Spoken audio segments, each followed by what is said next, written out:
So, for those of you who don't know, my name is Carl Stevenson and I head up Datam's UK office. Thank you for joining me today for webinar 26 in the series. We're going to be talking about the benefits of finite element analysis simulations for role forming. So, just a little bit of a content overview. Firstly, we're going to be answering what is COPA FEA RF. Then we're going to look at some reservations against FEA simulations and quite often some misconceptions that people have. What are the benefits of using COPA FEA RF, and then a few examples of use, just so you can get a feel of how we can use this powerful tool. So firstly, what is COPA FEA RF? Okay, so the definition is a virtual role forming mill simulating the entire role form process, including the expected product quality. Essentially what it does, it allows the end user to test new role designs with a computer without actually having to make a single role. I'll just try and elaborate a little bit more on that later in the presentation. So firstly, some reservations with regards to finite element simulations. Firstly, a lot of people think they're too complicated and only an FEA specialist can use it. And quite a few people think it's actually too time consuming. Calculation time is too long. And one of the big misnomers is that it's too expensive. You know, I can't afford the capital investment is something we hear quite often. And finally, too dangerous. You know, the designer becomes redundant. Okay, so the next few slides are going to hopefully address these reservations. So, too complicated. Well, just to put the record straight, essentially the user only needs role forming experience. We will have automatic pre-processing of the FEA model directly from the COPA RF design. And once the data is transferred into COPA FEA RF, the simulation can be started instantly. So there's no additional work, and it can be launched at any stage in the design, be it after the first few stations or towards the end of the design if required. COPA FEA RF is simple to use. The interface is tailored to the role former's needs.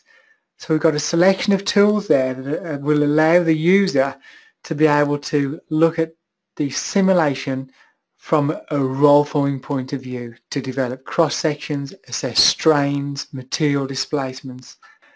So essentially the role form designer does not have to be an FEA expert. He can make use of his existing role forming experience learnt in the shop to understand the calculation results.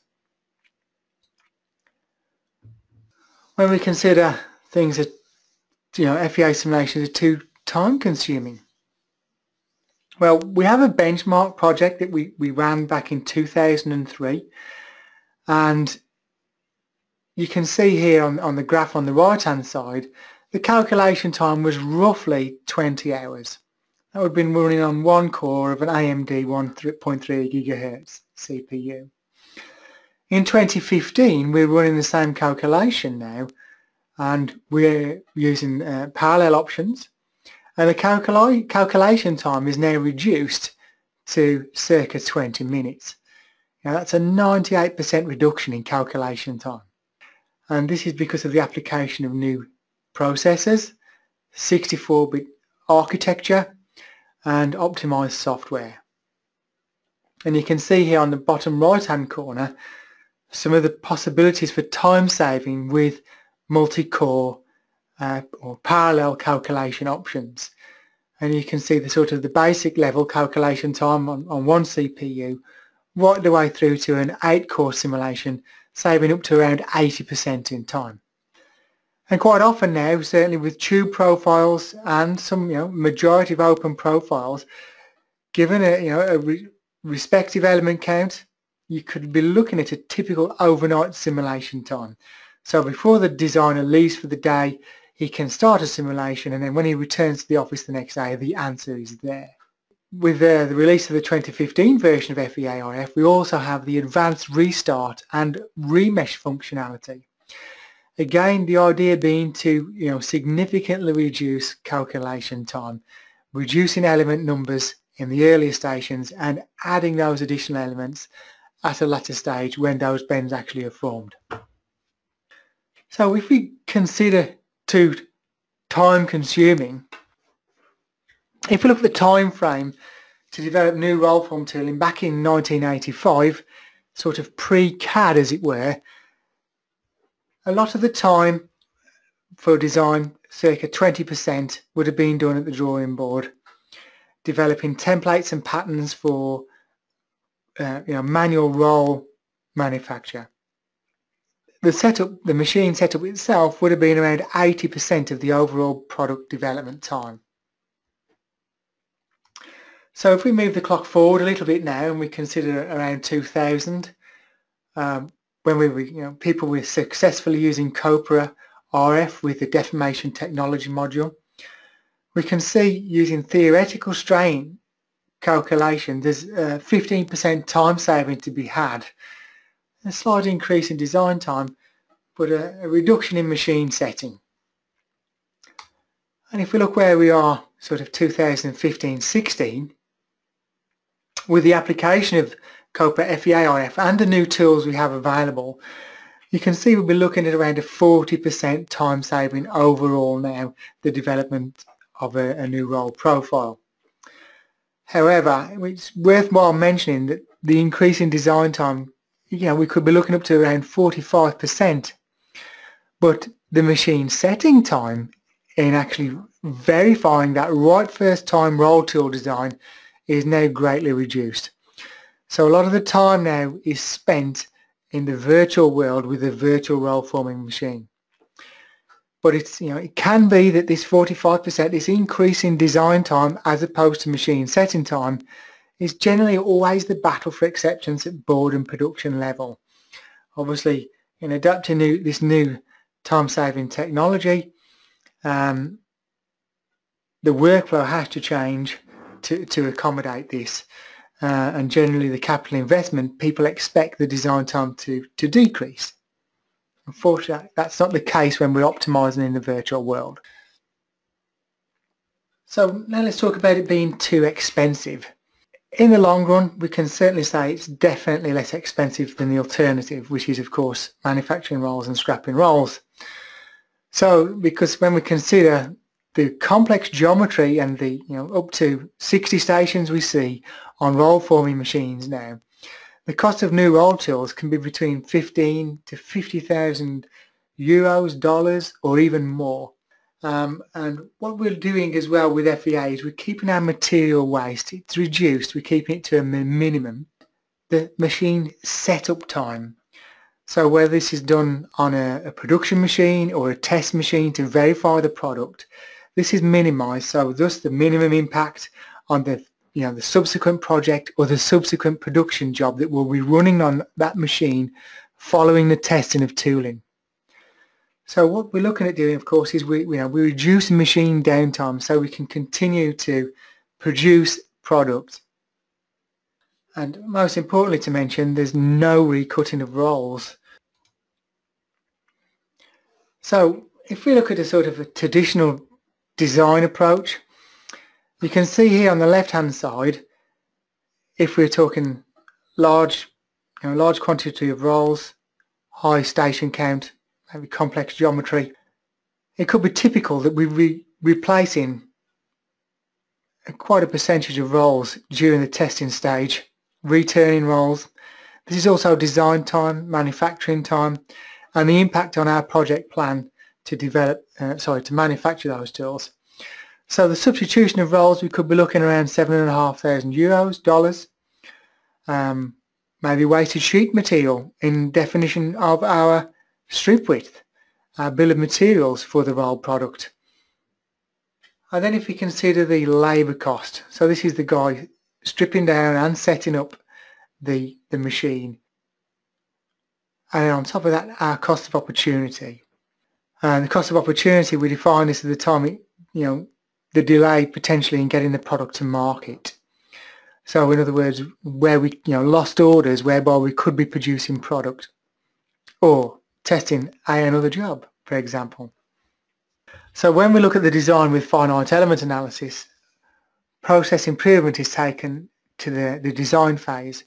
The costs are obviously then driven down. So there's clearly an element of software amortization, a hardware amortization, which is, of course, is negligible, and the labour cost of the technician, the guy actually doing the optimization in the virtual world. So you can see over the two comparisons, the two approaches on such a project, we can see we're making savings in the region of 50,700. It's quite a significant impact. And finally, well, the last reservation, quite often people think the designer becomes redundant. Unfortunately, that's not the case. The human is actually the key to success with finite element analysis, because only they are able to understand the complex interrelationships, visible in the post-processing stage. And without the know-how of a role designer, reasonable use of corporate FEA on F is more difficult. Role forming experience and knowing how to solve these problems is important. And also for a simulation, you only see what you know. And again, it's the designer who knows what and how to take care of problems he would find in the design during the simulation stage. So what we can also imagine with regard to the designer is, as the designer becomes more skilled and more able, and the science of role forming as opposed to the black art becomes more visible, product quality and complexity naturally increases and goes hand in hand with the application of finite element simulation. And it's the enhancement of company know-how that we should understand here. So this now is we're talking about the benefits. So with traditional methods, we have a tool design and a machine tryout loop which would continue until the profile becomes acceptable. With using a virtual role former, again we have our tool design, but we actually conduct virtual tryouts before we even get to the machine setup and profile acceptance. And it's during these virtual tryouts, this is where the company enhances their own specific know-how on the role forming process for the products they manufacture. And this essentially gives continuous improvement within the company. And this actually gives quite a considerable competitive edge over other people within the marketplace. So if we consider the enhancement of company know-how, when we start working with FEA, we're talking about simple sections, maybe C sections. And as we build up our experience and verification, we can verify the known problems with the software tool and solve them.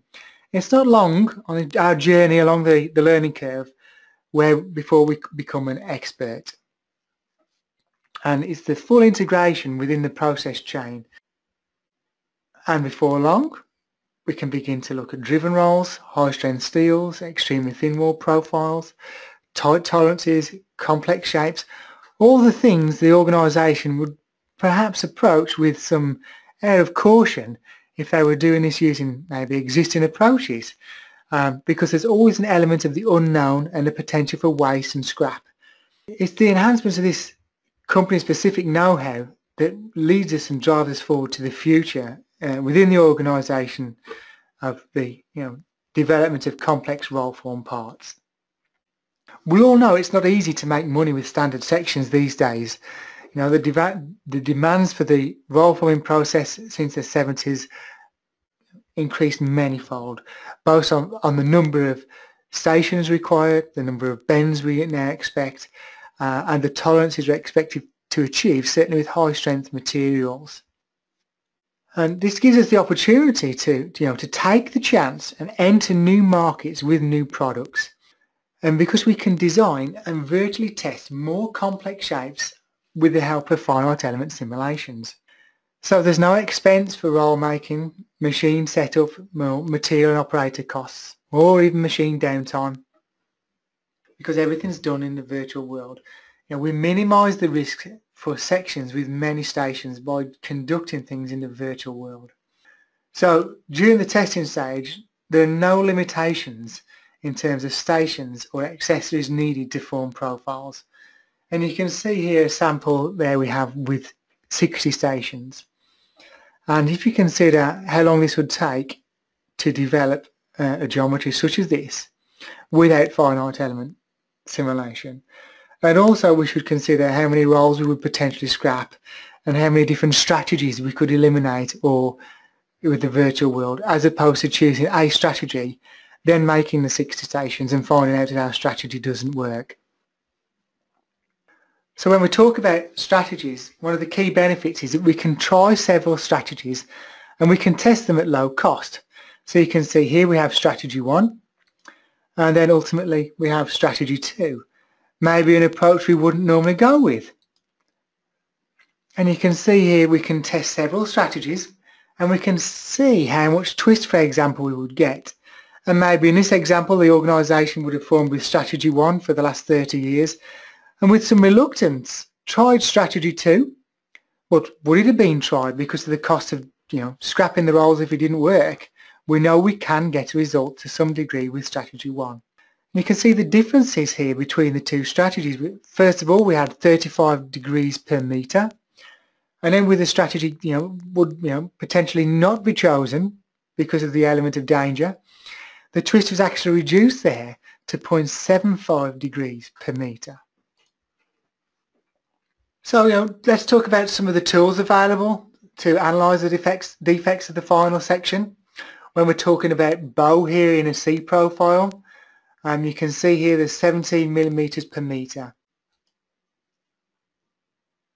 So here when we're looking at bow in a C profile, what we've done here is we've taken a look at the strain in a specific node, and you can see between the two different plots on the graph here that we have a reduction from 17 millimeters to 7 millimeters per metre over the length of the C profile.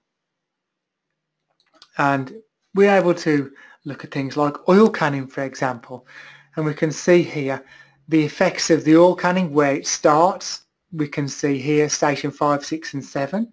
They're influenced heavily by the strain in station 4. So then we can begin to look at what could be causing this, these defects. So here looking at displacement in the flower, you can see that's highlighted as the material steps up into the station.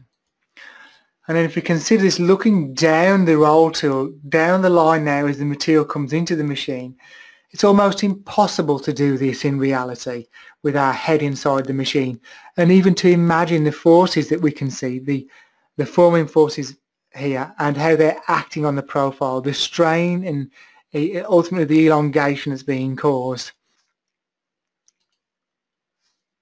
We consider the possibility to check for potential defects again already during the design phase. And here you can see with this welded box on the left hand side, initially we had something like 4.7 degrees per metre of twist due to the unsymmetrical nature of the profile. With some loops of optimization, you're looking at reducing here the twist down to 0.95 degrees per metre. The same goes for flare. We can identify what can be causing flare in our profile, elongation and strain, and look at ways of reducing that. And here's a prime example where we had flare of sort of 3.7 millimeters, and then after some optimization we achieved a flare of 0.9. So an additional benefit here, we can take the data from our simulation results and then we can input that into simulations for subsequent processes. And you can see here this is a crash barrier. So we see the reality here, what happened, and then the simulation without the roll forming information, without knowing the true strains, the defects of the material during forming. And then down here on the bottom image, we can see now that we're looking a lot closer to reality when the information that's been taken from the finite element simulation has been fed into the crash barrier simulation, and it's certainly much more like reality. So a few more examples of use here. You can see a seat rail section. This would be a pre-punched material, a high strength steel with some transverse slotting. So we're able to see the concavity here that actually happens around this area where, it's a functional area of the part. So now we need to look at options and ways of reducing this concavity here, because of course this will prevent the component working as it should. I have here an example of a box section with a hem, and you can see here the hem is opening. We can see some concavity in the sides of the part, and importantly you can see here the material has taken the shortest route across this bend. It doesn't quite fill the corner. And then ultimately at the bottom you can see how this has influenced the twist in the part over the length. And this is a good example of a high strength material tube. I'm led to believe this is the result here on the top right hand corner of 6 weeks of testing with the client. So they approached us for simulation, and you can see the image on the top left. We were able to duplicate this in the virtual world. Once we're able to duplicate that, we know we've got a good calibration. We can then go ahead and optimize the design. Reduce forces, maybe the work done in the breakdown passes compared to the work being done in the fin passes and so on. And then in the bottom right hand corner here you can see clearly the result at the machine. And I'm told that this was after 3 to 4 hours of setup, achieving a right first time part. Here another example of defects in the profile shape. We have a dog bone section which is opening, that's clear to see. And then after optimization here on the right hand side you can see the part is matching the flare much better, and the profile is also remaining closed. One thing, we can even see how the material has faded away here and doesn't quite fit the flower, the design flower, and the material now is now at the edge of the part, at the strip edge.